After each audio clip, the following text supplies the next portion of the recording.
India, dozens die after a railway bridge collapses.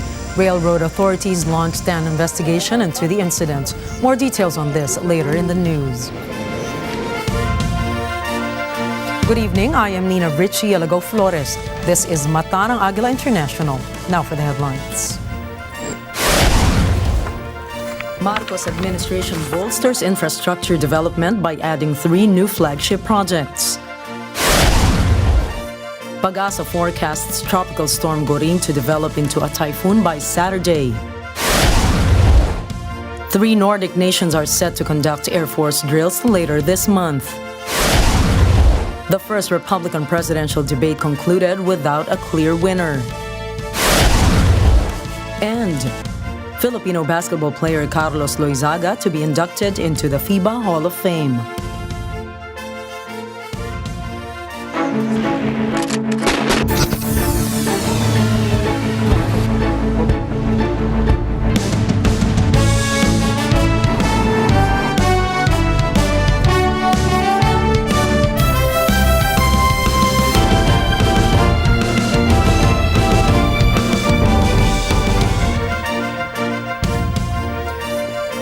The Marcos administration is expanding its roster of infrastructure flagship projects by incorporating 3 additional initiatives into this list. Eden Santos tells us more. The National Economic and Development Authority or NEDA board has granted approval for 3 projects. The specific approved are the Tarlac-Pangasinan-La Union Expressway Extension Project, the Philippine Rural Development Project Scale Up, and the upgrade of the Laguindingan International Airport Project. NEDA Secretary Arsenio Balisacan has emphasized that these projects will be given precedence during the process of preparing the 2024 budget. He elaborates that there are currently 71 ongoing projects with an additional 27 projects having received approval for implementation.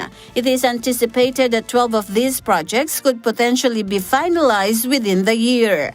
Eden Santos reporting for Mata ng Agila International. Trusted, connected, on point. President Ferdinand Marcos Jr. swears in new members of the Partido Federal ng Pilipinas, a political group dedicated to the implementation of federalism in the Philippines. We are attempting to transform the government, to transform the bureaucracy, to transform even the thinking of ordinary Filipino citizens and our politicians. In his address, the president emphasizes the imperative decentralizing political authority down to the grassroots level of governance. He believes that such restructuring will enhance efficiency by mitigating the bottlenecks commonly associated with a centralized government. Furthermore, President Marcos emphasizes his vision for the government to shift its focus from politicking to effective governance. He reiterates that his party remains steadfast in its commitment to instigating change in both the government and the bureaucratic apparatus, all aimed at improving the lives of the general populace. NLEX Corporation announces that it will close all roads to the Philippine Arena for the opening ceremony of the FIFA World Cup. In an advisory, the access points will be closed starting 5:30 p.m. on Friday, August the 25th. NLEX notes that areas concerned are the Ciudad de Victoria Toll Plaza, northbound exit, southbound ramp exit, Igulot intersection access via MacArthur Highway, and Gate 3 at Barangay Bulacan. NLEX adds that only point-to-point buses and vehicles authorized by FIBA with valid access and parking permits are allowed to enter Ciudad de Victoria. Meanwhile, motorists are advised to take alternate routes passing through Marilao, Bocaue, or Tambubong. The Marcos administration proposes an allocation of 80.6 billion pesos to support various projects in BARMM for 2024.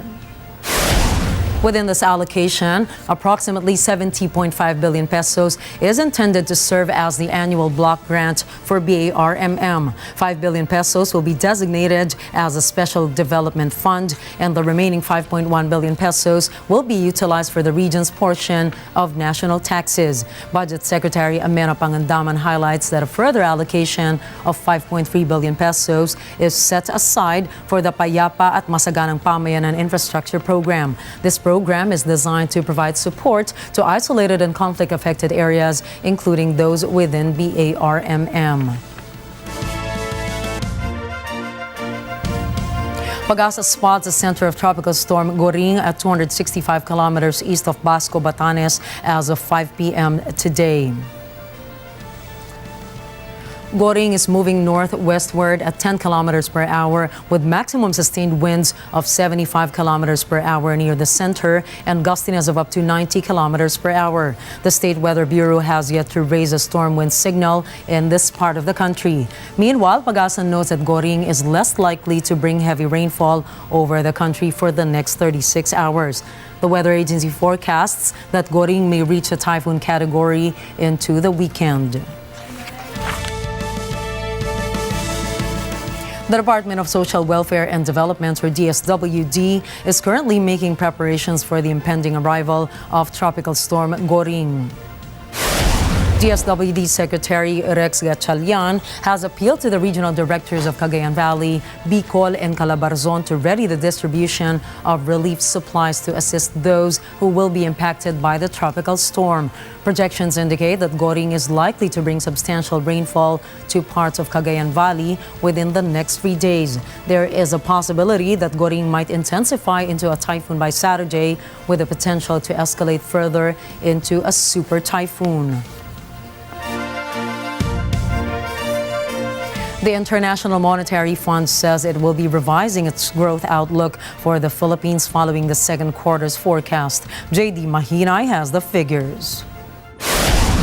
The International Monetary Fund, or IMF, says they are considering the Philippines' economic growth forecasts for the year 2023 and 2024. It notes that the 2023's first quarter result was surprisingly strong, as this made the IMF reconsider the country's outlook.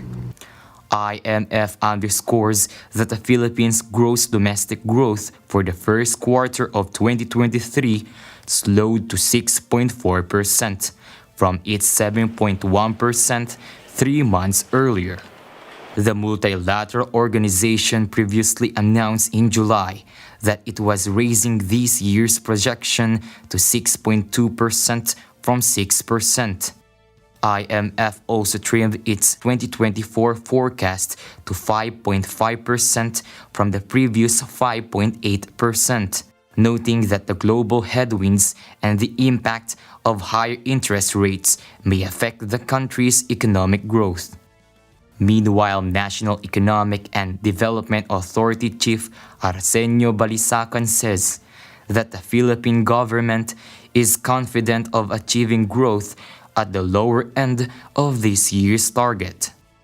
Balisacan notes that the country must grow by 6.6% in the second half to reach the full-year growth of 6%. JD Mahinay reporting for Mata ng Agila International. Trusted, connected, on point. National Economic and Development Authority, or NEDA Chief Arsenio Balisacan, rejects the call on cutting off business ties with China. Christina Aguirre has the details. National Economic and Development Authority Secretary Arsenio Balisacan debunks the idea of boycotting Chinese businesses. This is due to his beliefs that it will not help resolve harassment issues in the West Philippine Sea. The NEDA chief expresses his doubt on this move and advises that a diplomatic approach in dealing with maritime issues is appropriate. He notes that President Ferdinand Marcos Jr. said that the Philippines is an enemy to none and a friend to all. The NEDA executive also underscores that the Philippine economy may be affected as China is part of the global value chain. Government data shows that China is one of the Philippines' major trading partners. Earlier this month, Senate President Juan Miguel Zubiri raised the idea of boycotting all Chinese companies as well as their products. This comes after China's recent harassment, where its Coast Guard vessels fired water cannons at Filipino ships en route to Ayungin Shoal amid a resupply mission. Christina Aguirre for Mata ng Agila International. Trusted, connected, on point. The Philippines has voiced its endorsement of Japan's decision to release treated water from the Fukushima nuclear power plant into the sea.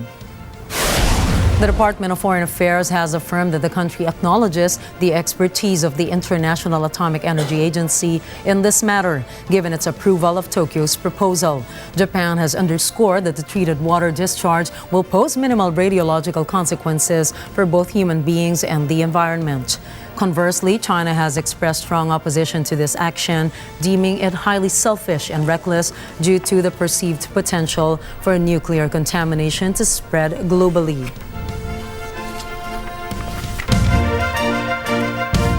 Coming up, experts weigh in on how BRICS could potentially overtake the dollar as a global currency. The world reacts to the death of Wagner chief Yevgeny Prigozhin. And find out who stood out in the 2024 Republican presidential debate.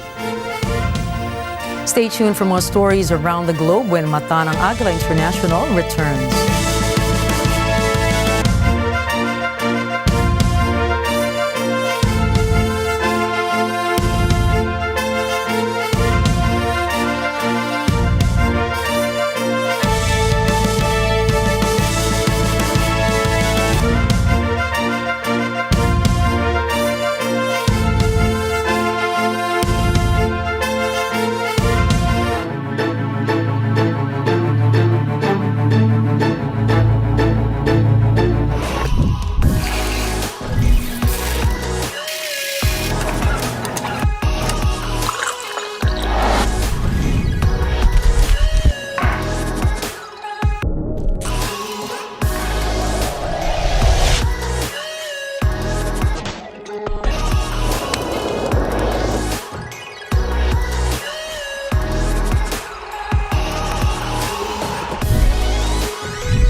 Hello, Kanet 25! Sa darating na August 30 po, iniimbitahan namin kayo na panoorin ang Monday First Screening kasi palabas na po ito sa 100 cinemas sa buong bansa.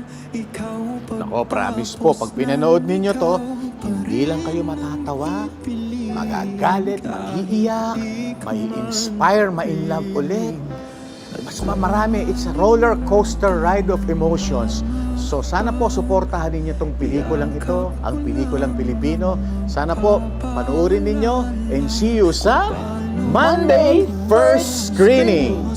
Tukso habang tinatanaw ang daan ko patungo sa'yo.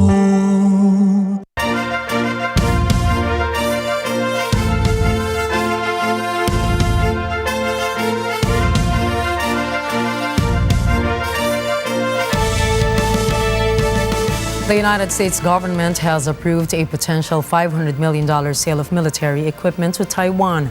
In a statement, the U.S. Department of State sought to clarify concerns about the proposed sale, which would include infrared search and track systems, munitions support, and equipment for F-16 fighter jet program. The deal with Taiwan, which has not yet been finalized, could potentially escalate tensions between the U.S. and China.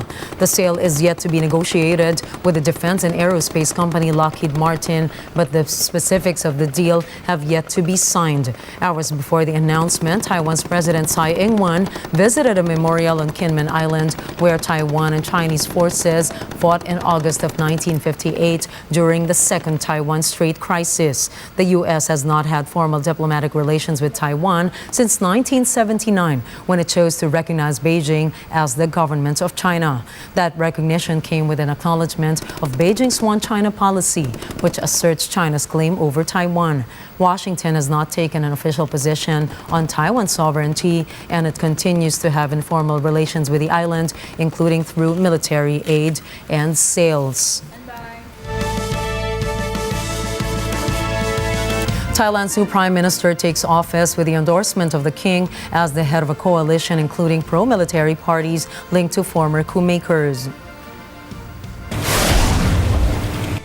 เห็นชอบด้วยในการแต่งตั้งนายเศรษฐาทวีสินเป็นนายกรัฐมนตรีด้วยคะแนนเสียงมากกว่ากึ่งหนึ่งของจำนวนสมาชิกทั้งหมดเท่าที่มีอยู่ของทั้งสองสภา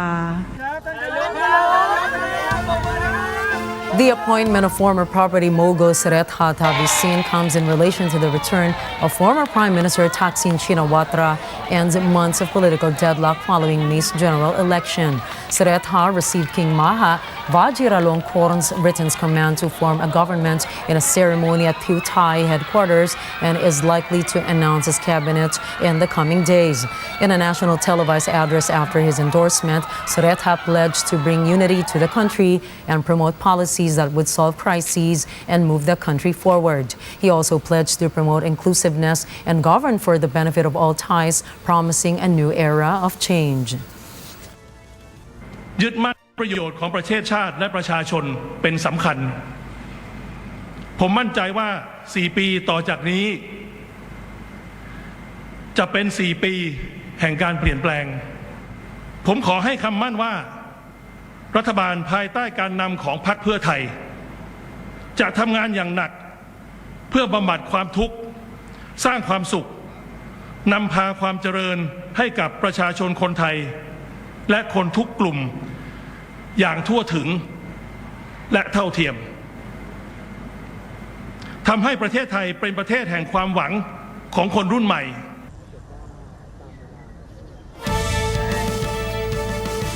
India has achieved a groundbreaking feat by successfully landing a spacecraft near the moon's south pole, marking a significant technological milestone for the nation. साथियों, science और technology देश के उज्जवल भविष्य का आधार है। इसलिए आज के इस दिन को देश हमेशा हमेशा के लिए याद रखेगा। यह दिन हम सभी को एक उज्जवल भविष्य की ओर बढ़ने के लिए प्रेरित करेगा। This accomplishment positions India alongside the United States, the Soviet Union, and China as the fourth country to achieve a moon landing. The achievement underscores India's burgeoning reputation as a technological and space leader on the global stage. The lunar rover is poised to undertake various experiments, including analyzing the mineral composition of the moon's surface. Japan is also set to launch a lunar lander during the weekend, while 2 U.S. companies are also contending to achieve lunar landings by the year's end. Beijing and Baghdad are pushing for greater economic cooperation. This is after the Chinese ambassador to Iraq, Hui Wei, met Iraqi President Abdul Qatif Rashid. President Rashid reaffirms the importance of establishing stronger relationships between Iraq and China, especially in areas of economics and trade. He highlights the many investment opportunities that Iraq has to offer. Meanwhile, the Chinese envoy asserts Beijing's commitment to developing and building heightened relations with Baghdad. He notes that thousands of Chinese workers and engineers are employed in Iraq.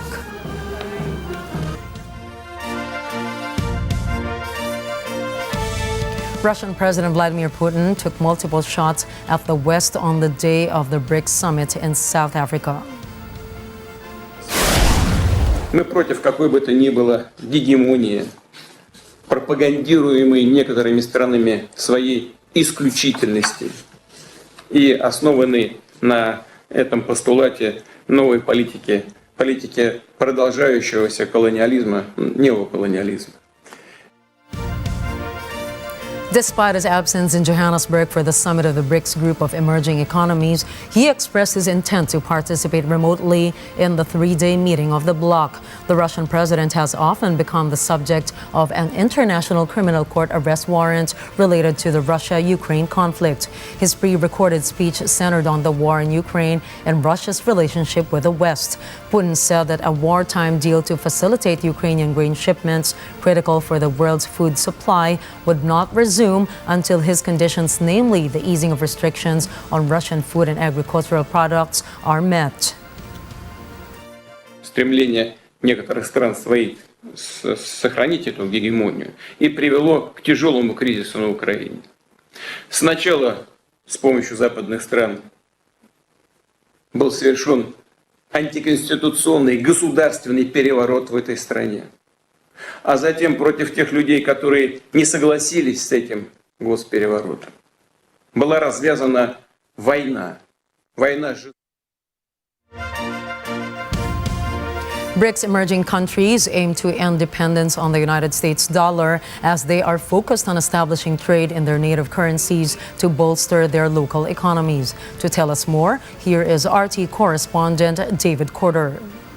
With the rise of a multipolar world comes hope for a future free from U.S. dollar dominance and a global order where win-win cooperation reigns supreme. For many around the world, BRICS is the vehicle that can turn that dream into a reality with an independent worldwide currency.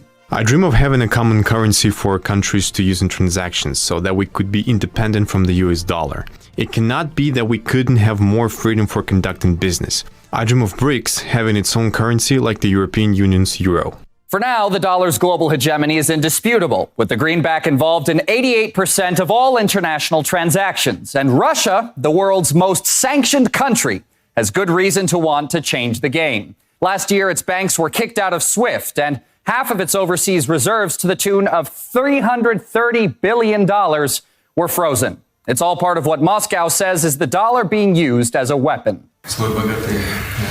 I have no doubt that using your rich experience in government work and knowledge in this area, you will do your best to develop this institution, which in my opinion is very important today. It's not easy to do so under current conditions, bearing in mind what is happening with the global finances with the use of the dollar as a political instrument. The US dollar has been greatly discredited and proved untrustworthy as a main reserve currency. It has been proven that if the issuing country suddenly has a desire to punish someone, it will abuse its position without hesitation. It's not just Russia looking to break away from dollar dependence. Alongside Moscow, Beijing and Brasilia have moved towards greater use of national currencies in international transactions. Brazil's reinstated President Lula da Silva has long advocated for deeper reliance on BRICS, and China considers dollar dominance to be the main source of global instability. The hegemony of the US dollar is the main source of instability and uncertainty in the world economy. During the COVID-19 pandemic, the United States abused its global financial position and injected trillions of dollars into the global market, leaving other countries, especially emerging economies, to pay the price. A prime example of that instability is Afghanistan. The United Nations says 6 million Afghans are at risk of starving to death, and the organization's calling for $770 million in immediate humanitarian aid. Still, Washington refuses to release the $3.5 billion of frozen Afghan assets that could ease the suffering of the Afghan people, a problem that would not exist if those reserves weren't held in dollars in the United States. It's one of many similar situations that have left people looking to BRICS as a more humane alternative.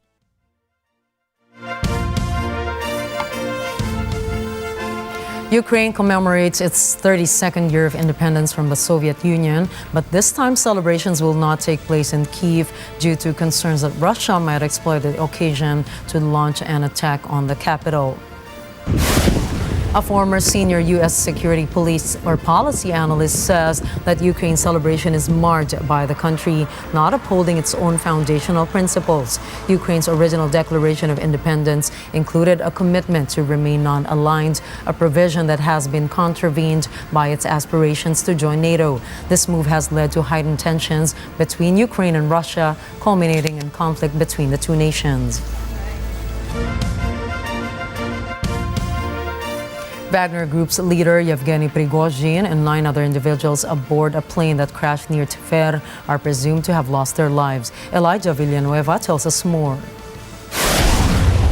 Yevgeny Prigozhin's name was identified on the passenger manifest of a private jet that was en route from Moscow to St. Petersburg. Russian authorities have reported that the remains of all 10 passengers have been discovered, but have yet to be identified. Ongoing investigations are exploring multiple possible explanations for the plane's crash. U.S. President Joe Biden expresses a lack of surprise over the incident, suspecting the Russian president's involvement due to Wagner Group's coup attempt 2 months ago. Wagner's presence in Russia had already diminished before the crash, while their forces in Belarus had been downsized following dissatisfaction over inadequate compensation. Notably, Prigozhin recently posted a video from an undisclosed location in Africa, seemingly indicating Russia's reconciliation with him. He praised Russia in the video, discussing the recruitment of individuals for enhancing Russia's influence in Africa. This suggests that Wagner's influence in Africa remains significant for Russia. However, a military analyst raises concerns that without Prigozhin, Wagner's future becomes uncertain, as he played a pivotal role in the group. Elijah Villanueva for Mata ng Agila International. Trusted, connected, on point.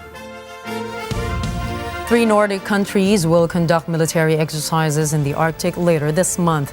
The drills involve the Finnish, Norwegian, and Swedish Air Forces. Bruce Balmeo has more. This is the first time Finland has been involved in the Arctic fighter meet exercises. Finland joined NATO earlier this year, and Sweden is expected to join before year-end. Part of the training involves dogfights, pitting one fighter jet against another. In a release, the Norwegian Armed Forces says the exercises are vital for strengthening military cooperation and security in NATO's northern flank. The drills will also familiarize younger pilots with international exercises. They get underway August 30th, just 2 weeks before the Russian Armed Forces launches a large-scale exercise. Bruce Balmeo for Mata ng Agila International. Trusted, connected, on point. Donald Trump's former personal lawyer turned himself in to Georgia state authorities Wednesday on charges that he allegedly conspired with Trump to try to subvert the 2020 U.S. presidential election. The 79-year-old former New York City mayor and federal prosecutor is one of 19 people charged under Georgia's racketeering law. In Atlanta, Georgia, Philip Toledo has the story. Authorities booked Rudy Giuliani at the Fulton County Jail, fingerprinted him, and took a mugshot. He has been released after posting a $150,000 bond. Following his arrest, Giuliani told reporters he has no regrets about his involvement with Trump. I am very, very honored to be involved in this case, because this case is a fight for our way of life. Giuliani called the charges against him, Trump, and the others an assault on the American Constitution and American citizens. This indictment is a travesty. It's an attack on not just me, not just President Trump, not just the people in this indictment, some of whom I don't even know. This is an attack on the American people. Following Trump's loss in 2020, Giuliani proclaimed without evidence the election had been rigged. Trump is expected to turn himself in today, Thursday, at Fulton County Jail in Georgia. In Atlanta, Georgia, Philip Toledo for Mata ng Agila International. Trusted, connected, on point. The first Republican presidential debate saw 8 second stringers ducking it out, while front-runner Donald Trump decided to skip the talk fest. Trump opted instead to sit down for a taped interview with former Fox News anchor Tucker Carlson. Thomas I. Likeness has the story. In one form or another, no clear winner emerged from the 2-hour debate, which at times degenerated into a free-for-all with candidates talking over each other. Even though Trump was absent, his presence could be felt throughout the 2-hour event. Most tiptoed around any criticism of the former president. I'm incredibly proud of the record of the Trump-Pence administration. I mean, in 4 short years, we rebuilt our military. We revived our economy. We unleashed American energy. And we appointed 3 conservatives to the Supreme Court that gave the American people a new beginning for the right to life. Instead, they criticized the U.S. justice system, claiming it is being weaponized by the Biden administration. When asked whether they would support Trump as the party's presidential nominee, even if he's convicted of the crimes he's been charged with, 6 of the 8 said yes, they would vote for him. Only 2, Chris Christie and Asa Hutchinson, said they would not. Both say Trump is unfit for office. Martha, it's important to say that the president said, Donald Trump said, it's okay to suspend the Constitution. Now, the oath you take is to preserve, protect, and defend, not suspend. I will always stand up for our Constitution, regardless of the political pressure. I'm not going to support somebody who's been convicted of a serious felony or who is disqualified under our Constitution, and that's consistent with RNC rules. Ron DeSantis, who's been viewed by many as an alternative to Trump, has so far failed to gain much traction with Republicans. He has just over 15% support, well behind Trump's 52%.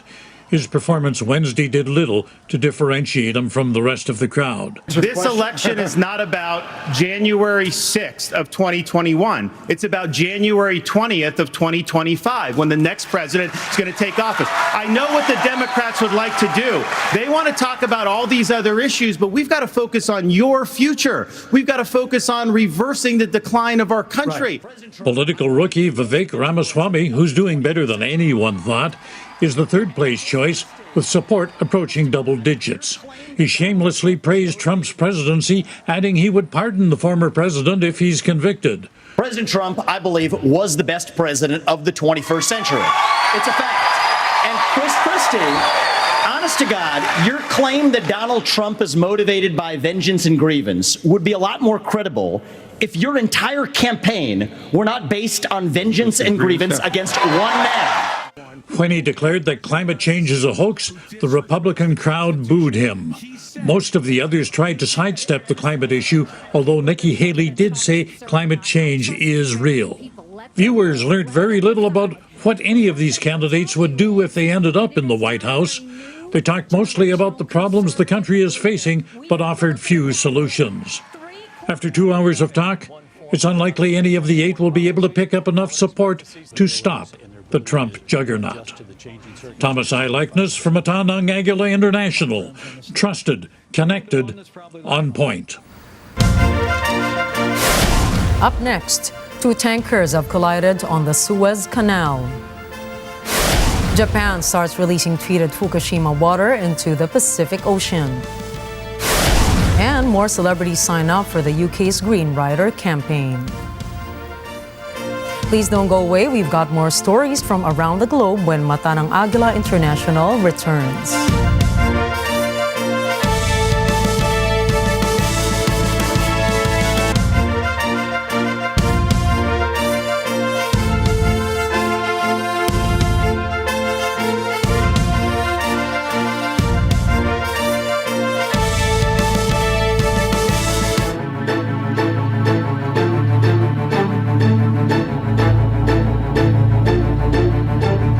Nagmumotor ka, ang isang paa mo ay nasa hukay na. Takaw, aksidente nga ba talaga ang pagmumotor? Padami po ng padami, Tito Sen, ang gumagamit ng motorsiklo. Kasama po nito yung pagtaas po ng bilang ng aksidente. Pasaway ba talaga sila?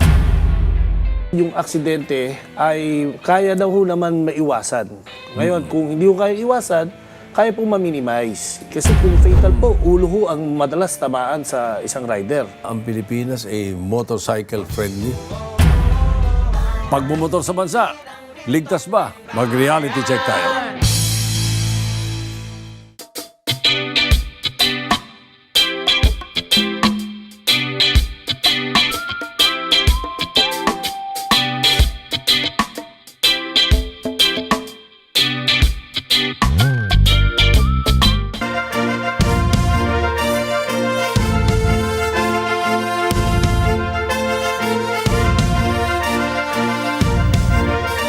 The World Health Organization, or WHO, and Centers for Disease Control, or CDC, announced another addition to the monitoring list of COVID-19 variants. This is after the two discovered a new lineage of the coronavirus disease. CDC named the virus as Pirola and is detected in multiple continents, including the United States, Denmark, Israel, and the United Kingdom. Health experts says that said virus is a descent of Omicron BA.2, a variant that is not currently in circulation. WHO notes that that Pirola has 30 spike protein mutations, which differ from XBB 1.5 variant. This means that the newfound virus is more immune-evasive or more likely to subvert immunities built up by an individual's body. Hundreds of Chileans living in Santa Cruz have been evacuated after heavy rain submerged the city. Mark Castillo has the details. Residents of Santa Cruz recall how that morning, when they opened the door, water just started gushing in. In 15 minutes, the flood was up to their hips. That's when they knew they had to leave. Chilean emergency teams arrived by kayak to assist displaced people. The government declared a state of disaster in an area stretching from the Valparaiso region, that is northwest of Santiago, to the Biobío region further south. Rescuers kayak through flooded streets. People evacuate by walking through the water. People's abandoned belongings are left on what used to be roads. Even pets flee to safety. Mark Castillo for Mata ng Agila International. Trusted, connected, on point.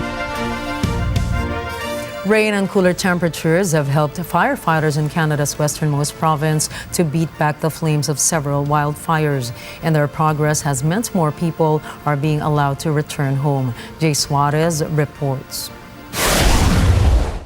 Fires like this one in British Columbia had forced about 30,000 people from their homes on the weekend. So far, about 5,000 have been allowed to return. The fires have destroyed more than 200 homes in southern BC, but no deaths have been reported. Members of the province's wildfire service managed to capture images of an unusual phenomena. What you see here is a fire tornado. It occurred in the early hours of August 17th.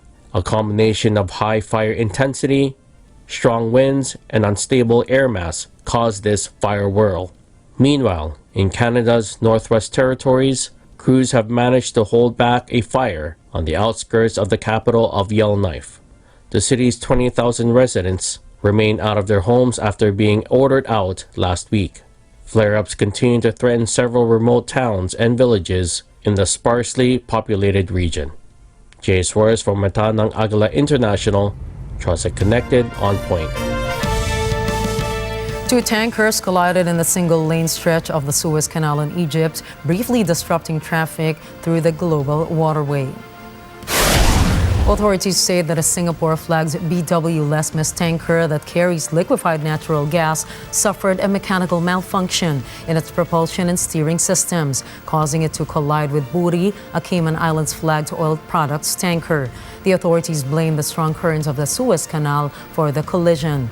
A time-lapse shared by marine traffic showed Buri turning sideways and colliding with an already sideways BW Lesmes before backing up and pointing straight. The collision disrupted traffic for several hours while the Canal Authority deployed tugboats to tow the two tankers away. At least 26 people are dead after a railway bridge collapsed in northeastern India. The accident happened Wednesday when a span of the structure gave way. Anna Kui reports. All of the victims had been part of a 40-member construction crew building the structure over a ravine. The bridge has been under construction for 2 years. The cause of the accident is not known. Railroad authorities have launched an investigation. The Indian government will pay around 136,000 pesos to the families of the victims. Building and construction collapses are common during India's monsoon season, which runs from June to September.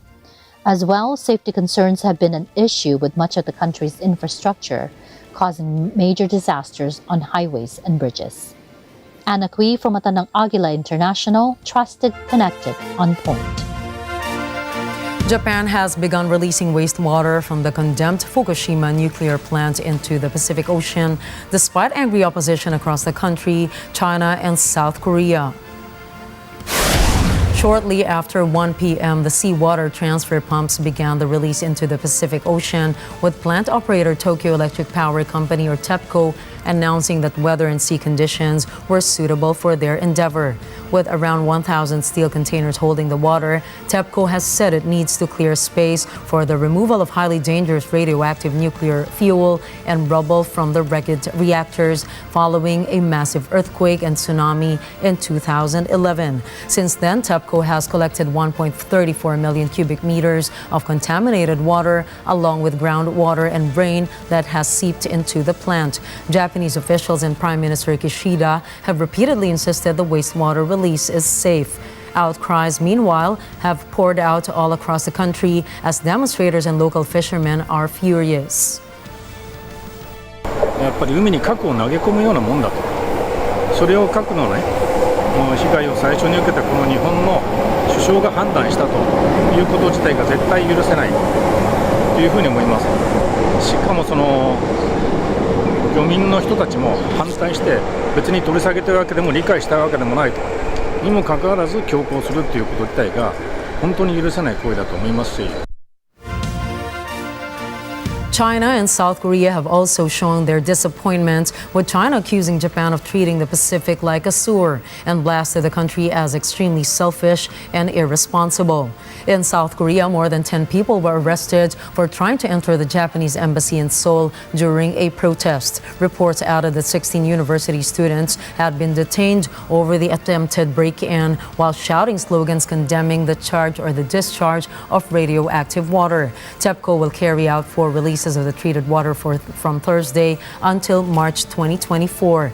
The first will last about 17 days, though it is expected to take around 30 years for all of the wastewater to be discharged. The Chinese market for sushi and sashimi is not happy over Japan's plans to release water from the Fukushima power plant. Irvin Arquiza has the details.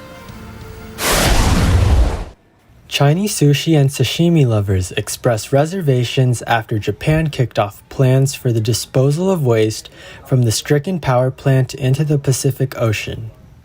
China has banned food imports from 10 Japanese prefectures, with Hong Kong following suit this week. Restaurants in Beijing and Hong Kong are already reeling from the restrictions. Business owners and caterers are feeling the impact, saying that the ban could cause business overhaul and difficulty to continue to operate. On the other hand, consumers are concerned about safety, consciously avoiding seafood products at restaurants. According to Tokyo's Agriculture Ministry, these countries bring in around 500 billion yen or $3.44 billion worth of products from the East Asian country. Irvin Arquiza for Agila International, trusted, connected, on point.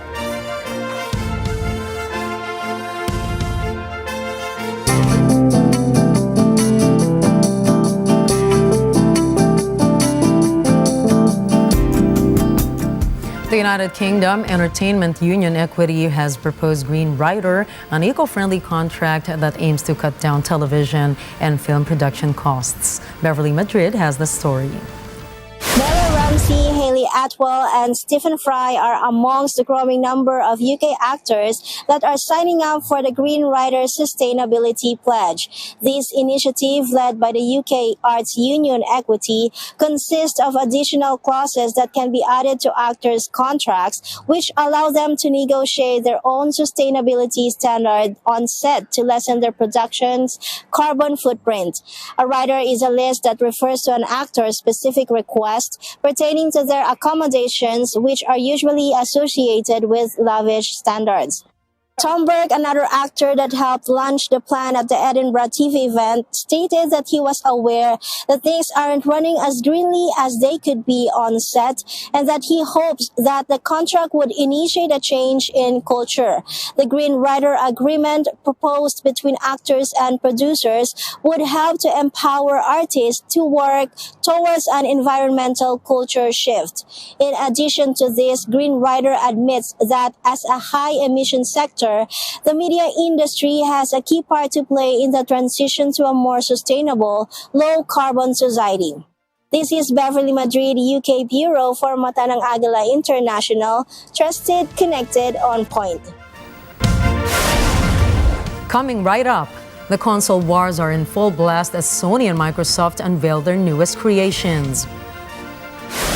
Filipino basketball legend Carlos Kaloy Loizaga takes his place among basketball greats.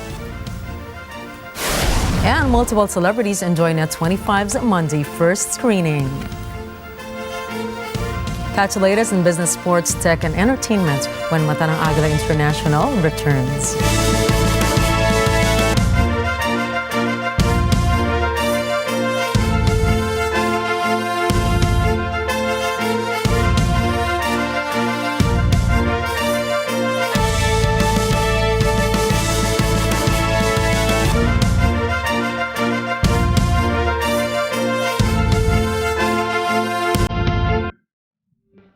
Alam namin ang iyong pagsisikap. Dama namin ang iyong mga sakripisyo. Kita namin ang pagharap mo sa bawat pagsubok. Kaya sa kabila ng mga hamon ng buhay, nandito kami para umalalay. Kasi katulad mo, gusto rin namin ang magandang bukas para sa kanya. Hatid namin ang dekalidad na edukasyon at makabagong pasilidad sa abot kayang halaga. Kaya huwag ka na mangamba. Sasamahan ka namin tuparin ang mga pangarap niya.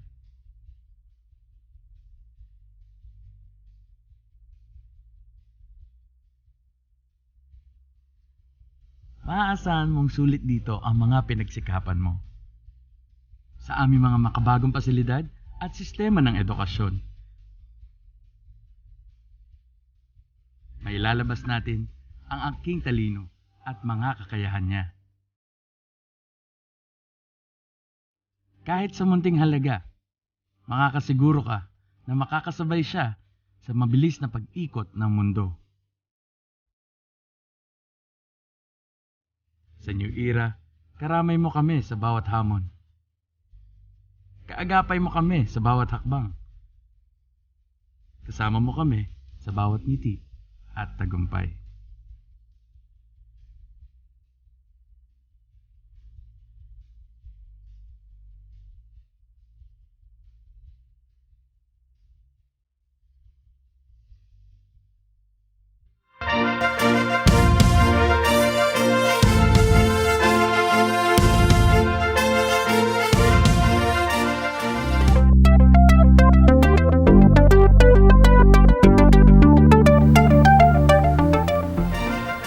Sony and Xbox unveil their new generation consoles. Bernadette Manuel reports.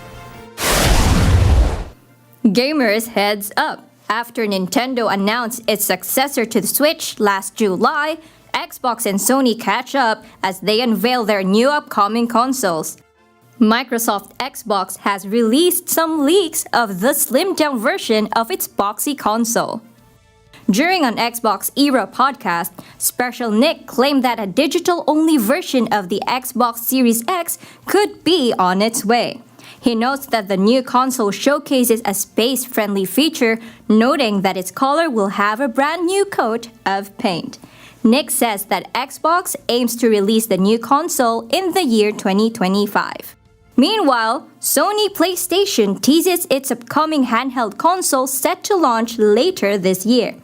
PlayStation Portal Remote Player brings the immersive experience of PlayStation 5 to the palm of your hands. The console features a 60Hz refresh rate and an 8-inch LCD screen sporting a 1080p resolution. PlayStation Portal is part of Sony's Project Q as it will be an accessory to stream your PS5 games on the go. Bernadette Manuel reporting for Mata ng Agila International. Trusted, connected, on point.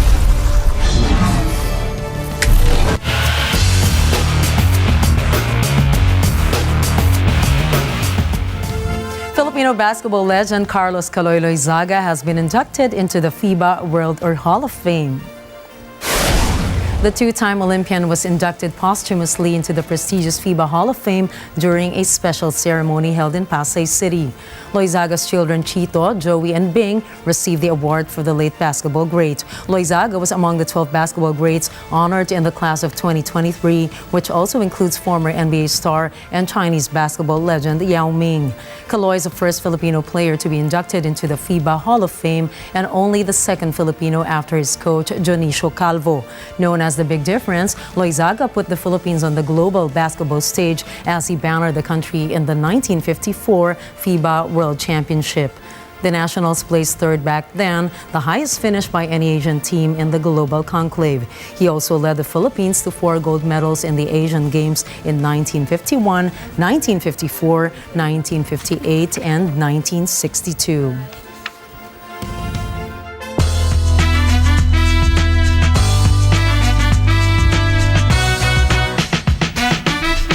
Net 25 Films' Monday first screening is enjoyed by audiences of all ages for its special screening on the EVM Convention Center. Our very own Gianna Lianes has the story. Consistently reviewed as a film for all ages, Monday first screening brought resounding laughs, smiles, tears to the faces of everyone who attended the special screening of Net 25's first produced film on Monday, August 21, at the EVM Convention Center. From celebrities, influencers, and special guests, everybody left the film giving 2 thumbs up, excited for their family and friends to also catch the heartfelt story of Bobby and Lydia in cinemas. For me, it was very heartwarming because usually we're used to watching, young love, stuff like that. But this time, syempre yung bida, matured love. So I was really happy. It was time to celebrate something like that. There were consistent praises for top-notch acting by the film's cast, with audience members citing their whirlwind of emotions throughout the story, attributed to Ricky Davao and Gina Alajar's genuine delivery of their characters. Para sa akin, siguro si Lolo Bobby.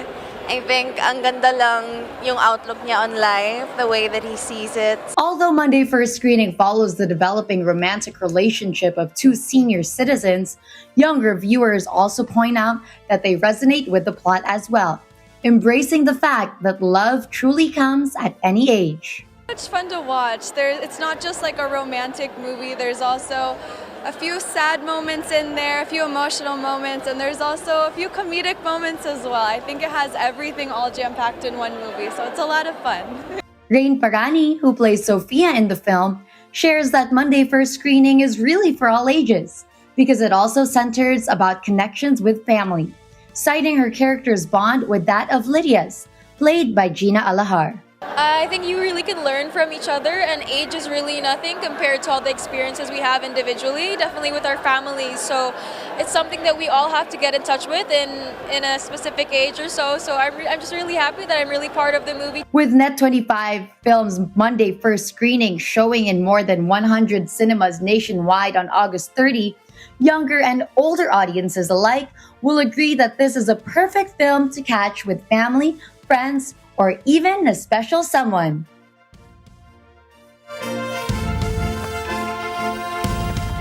Looks like 2023 is a year for big-time comebacks. Iconic rock band The Rolling Stones released cryptic information on their new album via local newspaper ads. And Justin Timberlake, Nelly Furtado, and Timbaland are teaming up yet again after more than a decade for a new song. Catherine Ortula has the scoop. The Rolling Stones appear to have revealed the title of their new album by placing an advertisement for a fictional glass repair business in a local newspaper, London's Hackney Gazette. On page 3 of the paper, it reads Hackney Diamonds, specialists in glass repair, opening September 2023. It further says, our friendly team promises you satisfaction. When you say gimme shelter, we'll fix your shattered windows. Hardcore fans of the band were quick to note that the ad was a teaser promotion for the 31st studio album of the Rolling Stones. The letter I in Diamonds is dotted with the band's tongue and lips logo. Meanwhile, I Can Get No Satisfaction, Gimme Shelter, and Shattered refer to the band's best-known hits. This will be the first album to be released since the death of drummer Charlie Watts 2 years ago. Please welcome Nelly Furtado featuring Timberland.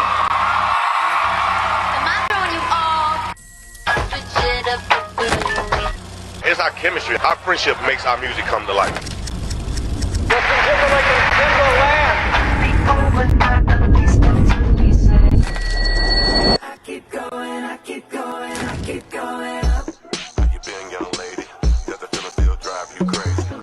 And across the pond, Justin Timberlake, Nelly Furtado, and Timbaland are set to reunite on a new song after 16 years. Award-winning producer Timbaland announced that he has a new song coming out with Justin Timberlake and Nelly Furtado. The new single will mark the first time in 16 years that the pop hit makers have released music together since Give It To Me in 2007.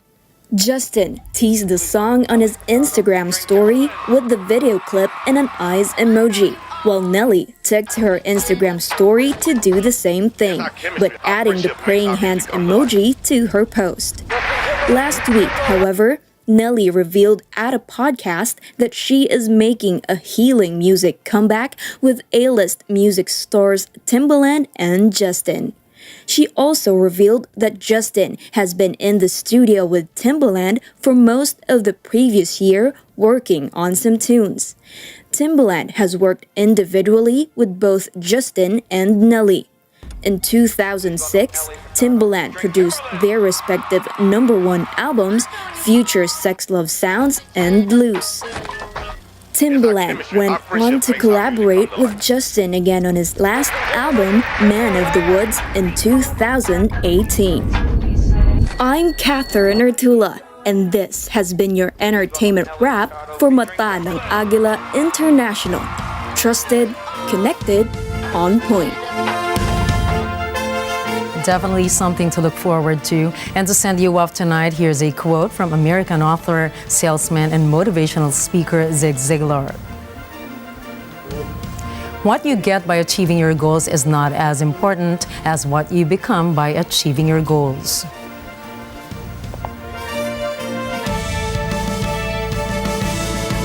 If achieving your goals makes you a stronger, better person, then that is the highest achievement. And that's a wrap for tonight's news. Catch the latest updates on our social media channels. I am Nina Richie Alago Flores. This is Mata ng Agila International, Trusted, Connected, on point.